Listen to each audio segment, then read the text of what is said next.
I'm thinking about what you said, something very powerful when you were, you know, reconnecting with a little boy and saying, I couldn't regulate this. So what you're talking about is developmental psychology. You're talking about neuroscience.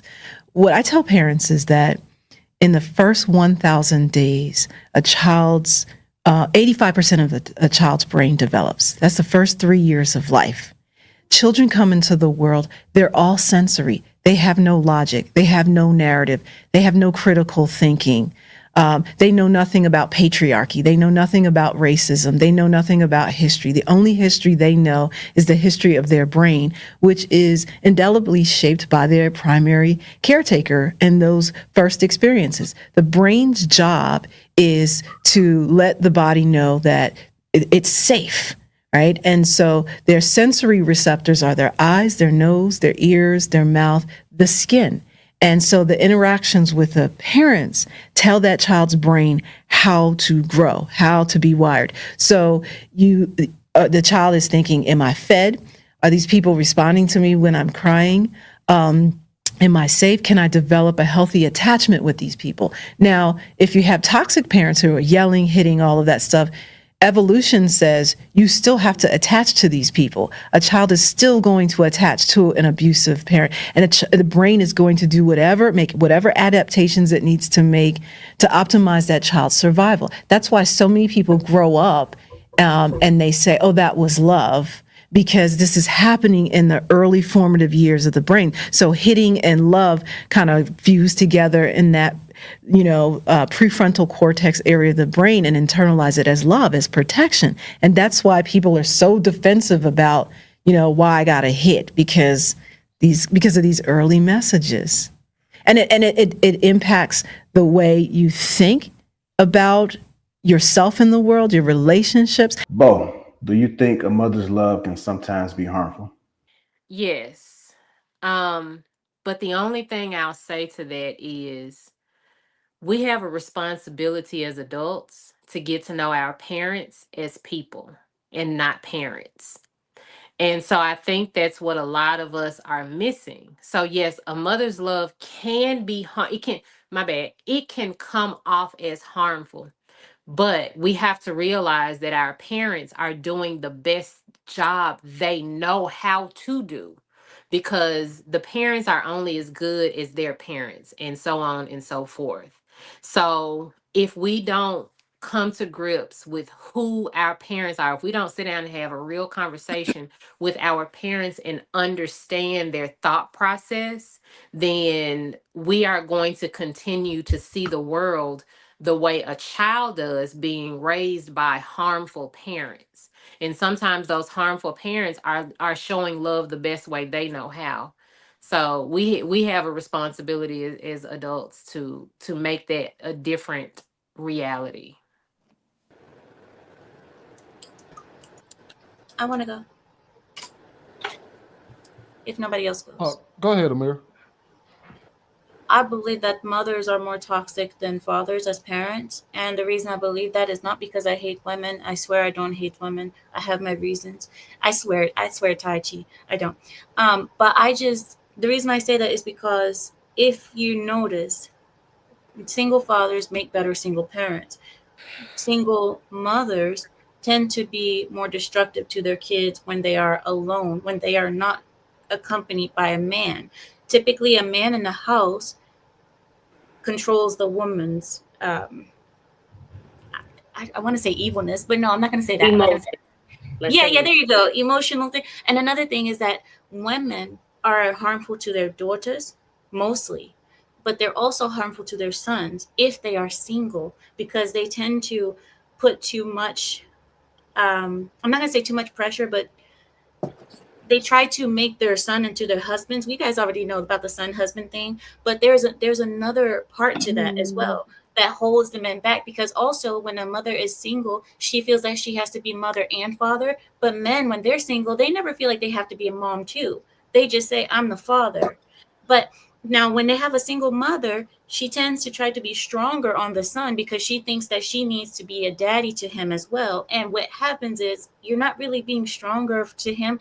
He's not seeing you as a stronger woman because you're mean to him or you're rough on him. He's seeing you as a rough woman and a woman that is toxic in many ways. And he grows up to be with another woman who is domineering, who is abusive to him, who tends to be more masculine. And this is I believe part of the damage that comes from boys being with single mothers. And that's where a mother's love can harm a child. But with fathers, I don't see that as often. You don't see fathers trying to be women when it comes to them raising their children on their own. They tend to just be fathers, and men are just more stable emotionally. You breaking up, Amira? I can't. She She froze. froze. She has to Sorry, come out. sorry about that. Oh, go ahead. But I'm done. That's pretty much it that I wanted to say anyway. I wanted Can to. I ask you a question? Oh, I'm so sorry, Oh, Tyler. that's okay. I was just going to say, I actually agree with Amira on this one. I agree with it. I know it's a hard pill to swallow, but I mean, it's statistically proven that children end up better if they are raised by a single father opposed to a single mother. And it's not to throw any jabs towards women. I honestly do just believe that when a woman who is already naturally just more emotional, right? When we have to bear everything on our shoulders, it's much harder for women. And like Amira was stating, what we see, especially in the Black community, is that these mothers begin to get hard themselves. And I honestly, the only thing I didn't agree with is I don't think they're harder on their sons. I think they're softer on their sons and they're harder on their girls. And that's why the girls get older and they end up doing the same thing. They raise their girls to be independent, hard workers, right? Like you got to get everything yourself. You're going to have life yourself. They raise you to be by yourself because that's their reality.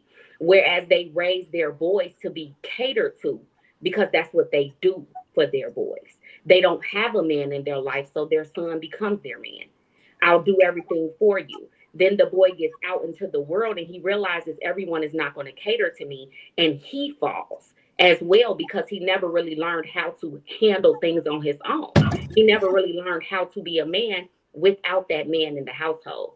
I do think it's a huge problem that we have, and I think it's also a really hard pill to swallow because as mothers we don't want to let go of our children. We want to be there, but if you don't have that balance of a male and a female around, you will most likely take your children through more trauma than they need to go through. I mean, it's even statistics out there showing that most kids that are raised in a single mother household are more likely to end up in jail, to end up dead, to not get an education, to be by themselves. You know what I mean? And I'm not saying that's across the board at all, because there comes a point in a child's life where you can decide to work on the traumas that you went through that your parents put on you. But it's just the reality of the situation. I do think it's extremely important to look at how the mother and son's relationship is. And if he did only grow up with his mother, how he deals with it, how he reacts to her, and how she deals with him. It'll say a lot about how he's going to deal with you and what he expects from you. So, Ty, I would like to add one thing to what you said, right? And I'm just spitballing this here. Don't take this with a grain of salt. I do believe that mothers are soft on their sons for a specific amount of time until I would argue until he reaches his teen years. Mm-hmm. So that's when he experienced, he no longer, so she treats him like his boyfriend as long as he's small and cute. Yeah. But once he crosses over and once he crosses puberty, then and he no longer listens. He's supposed to be financial support. He becomes that nigga on the couch tour. He becomes he becomes the father that she dislikes. So while so that's where the harshness comes into play for men, for young boys, is that now we see that argumentative side of our mothers. We see that hate for men side of our mothers when they become 13, 14 years old. Mm-hmm. And now, you know what I mean, she's trying to control him in a way that she would control a man and not letting him be a teenager. And then she said, I agree to a certain extent, but then I would also say that even though they'll be hard in that manner. And I think it's because they still want them to follow everything they say, just like they did when they were kids.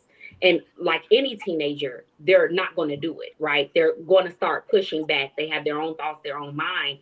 The difference, I think, when it comes to how women will deal with their girls opposed to their boys is that they're not going to give their girls as much leniency as they'll give their boys. For instance, right? And this is just an example.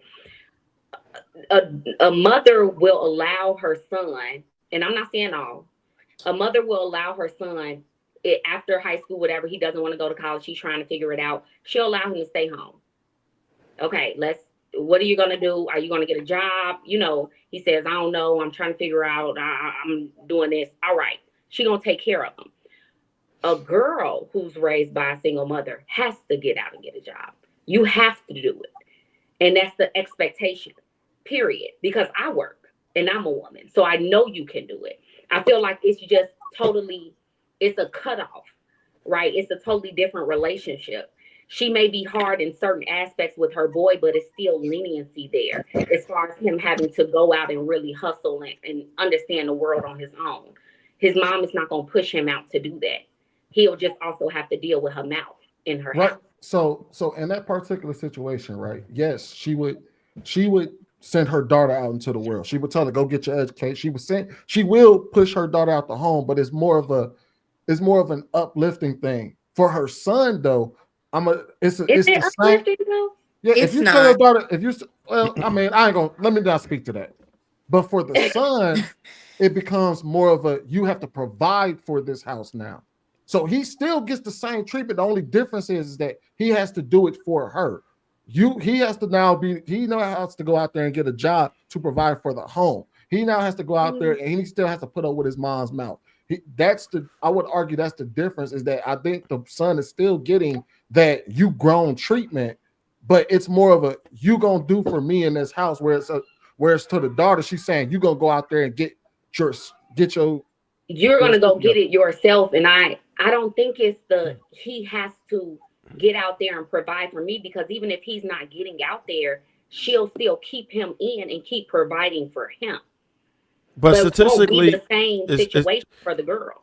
Statistically, sons leave the home late, regardless of if there is a dual parent household or raised by a single mother. It doesn't matter. They just leave the home later for whatever reason. They want their careers to be more stable, and a lot of times the young ladies will find a partner in marriage earlier, statistically. So it's not the single mothers that are keeping the sons home or being more lenient at all.